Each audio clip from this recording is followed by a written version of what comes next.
ఆదికాండము 2వ అధ్యాయము పూర్తి వివరణ.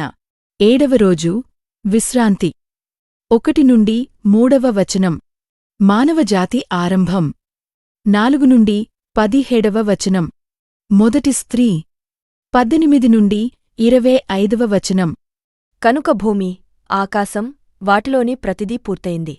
దేవుడు తాను చేస్తున్న పని ముగించాడు. కనుక 7వ రోజున దేవుడు తన పని నుండి విశ్రాంతి తీసుకున్నాడు. 7వ రోజును దేవుడు ఆశీర్వదించి దానిని పవిత్ర దినంగా చేశాడు. దేవుడు ప్రపంచాన్ని చేసేటప్పుడు జరిగించిన పని అంతటి నుండి ఆ రోజున విశ్రాంతి తీసుకున్నాడు గనుక ఆ రోజును ఆయన ప్రత్యేకమైనదిగా చేశాడు. ఇదే భూమి, ఆకాశం చరిత్ర. భూమిని, ఆకాశాన్ని దేవుడు చేసినప్పుడు జరిగిన సంగతుల విషయం ఇది. భూమిమీద మొక్కలు ఏమీ లేవు. పొలాల్లో ఏమీ పెరగటం లేదు. అప్పటికి ఇంకా ఎక్కడా మొక్కలు మొలవలేదు. అప్పటికి భూమ్మీద ఇంకా వర్షం యెహోవా కురిపించలేదు. మొక్కలను గూర్చి జాగ్రత్త తీసుకొనే ఏ మనిషి అప్పటికి లేడు. భూమి నుండి ఆవిరి ఉబికి నేల అంతటిని తడిపింది. అప్పుడు యెహోవా దేవుడు నేలనుండి మట్టి తీసుకొని మనిషిని చేశాడు. మనిషి నాసికా రంధ్రాలలో జీవవాయువును దేవుడు ఓదగా మనిషి సజీవుడు అయ్యాడు. అప్పుడు తూర్పున ఏదెను అను చోట ఒక తోటను యెహోవా నాటాడు. యెహోవా దేవుడు తాను చేసిన మనిషిని ఆ తోటలో ఉంచాడు. అప్పుడు చూచుటకు అందంగా కనబడే చెట్లన్నింటినీ మరియు ఆహారానికి మంచివైన చెట్లు అన్నింటినీ భూమి పుట్టించునట్లు దేవుడు చేశాడు. జీవవృక్షమును, మంచి చెడుల తెలివిని ఇచ్చే వృక్షమును ఆ తోట మధ్యలో ఉన్నాయి. ఏదెను తోటలో నుండి ఒక నది ప్రవహిస్తూ ఆ తోటకు నీటిని ఇస్తుంది. ఆ నది పాయలై 4 చిన్న నదులయింది. మొదటి నది పేరు పీషోను. ఇది హవీలా దేశం అంతటా ప్రవహించే నది. ఆ దేశంలో బంగారం ఉంది. ఆ బంగారం చాలా మంచిది. ఆ దేశంలో బోళం, గోమేధికము కూడా ఉన్నాయి. రెండవ నది పేరు గీహోను.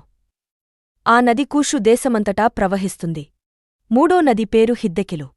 ఆ నది అష్షూరు తూర్పు దిక్కున ప్రవహిస్తుంది. 4వ నది యూఫ్రటీసు. మనిషిని ఏదెను తోటలో యెహోవా దేవుడు ఉంచాడు. మొక్కలు నాటి తోటనుగుర్చి శ్రద్ధ తీసుకోవడం మనిషి పని. యెహోవా దేవుడు మనిషికి ఈ ఆజ్ఞ ఇచ్చాడు: ఈ తోటలోని ఏ చెట్టు ఫలమునైనా నీవు తినవచ్చు. అయితే మంచి చెడ్డల తెలివిని ఇచ్చే చెట్టు ఫలమును నీవు తినకూడదు. ఆ చెట్టు పండు నీవు తిన్న రోజున తప్పక చస్తావు. అప్పుడు యెహోవా దేవుడు, పురుషుడు ఒంటరిగా ఉండటం మంచిది కాదు. అతనికి సాటియైన సహకారినిని నేను చేస్తాను. మరియు ఆ సహకారిని అతనికి సహాయం చేస్తుంది అనుకున్నాడు. పొలాల్లోని ప్రతి జంతువును, గాలిలోని ప్రతి పక్షిని నేలనుండి యెహోవాదేవుడు చేశాడు. ఈ జంతువులన్నింటినీ యెహోవాదేవుడు మనిషి దగ్గరకు రప్పించాడు. మనిషి ప్రతిదానికి పేరు పెట్టాడు. సాధు జంతువులన్నింటికీ, ఆకాశ పక్షులన్నింటికీ, అడవి క్రూర జంతువులన్నింటికీ మనిషి పేర్లు పెట్టాడు. ఎన్నెన్నో జంతువుల్ని, పక్షుల్ని మనిషి చూశాడు.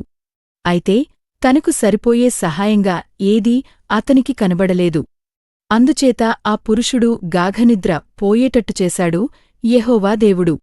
అతడు నిద్రపోతూ ఉండగా అతని శరీరంలోని పక్క ఎముకలలో ఒకదాన్ని తీశాడు. పక్క ఎముకను తీసిన చోటును అతని మాంసముతో యెహోవా దేవుడు పూడ్చివేశాడు. స్త్రీని చేసేందుకు అతని ప్రక్క ఎముకను యెహోవా దేవుడు ఉపయోగించాడు. అప్పుడు ఆ స్త్రీని ఆ పురుషుని దగ్గరకు యెహోవాదేవుడు తీసుకుని వచ్చాడు. అప్పుడు ఆ పురుషుడు ఇలా అన్నాడు: ఇప్పుడు ఇది నావంటి మనిషే. ఆమె ఎముక నా ఎముకల్లోనుంచి వచ్చింది. ఆమె శరీరం నా శరీరంలోనుంచి వచ్చింది. ఆమె నరునిలోనుండి తీయబడింది గనుక ఆమెను నారి అంటాను. ఇందువల్ల పురుషుడు తన తండ్రిని, తల్లిని విడిచి తన భార్యను హత్తుకొంటాడు. వాళ్ళిద్దరూ ఏకమవుతారు. ఆ తోటలో ఆ పురుషుడు, అతని భార్య నగ్నంగా ఉన్నారు. కాని వారికి సిగ్గు తెలియదు.